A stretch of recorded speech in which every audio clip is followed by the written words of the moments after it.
I have to say that it's scattered all the way through because sometimes when I teach the principles in the morning before we go into practical, uh, that's happening. Because I can tell by their responses, their facial expressions, I can tell by what they say to other people, by their questions, and but most of it happens in the afternoon when they go into the practical.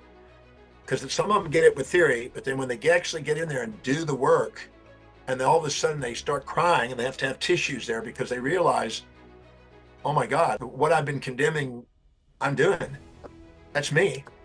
And then all of a sudden, when they realized that what that person did that they were upset with um, was a blessing, and then they all of a sudden the judgment on themselves and the other person disappears, and they have tears and they can't stop the tears of gratitude happening, and then they realize that this entire illusion that they had was just dissolved away. I asked people, how many of you learned something this weekend you could have gone your entire life and never have learned if you hadn't been here? And every hand goes up.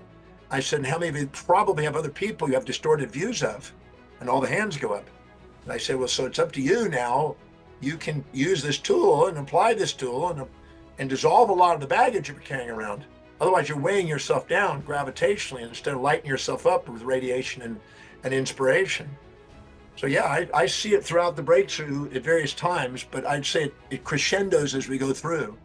And also when I do the grief process and I show them how to dissolve perceptions of loss, a lot of ahas and pennies drop in, because then they realize that when you really love somebody, there's no perception of gain and loss.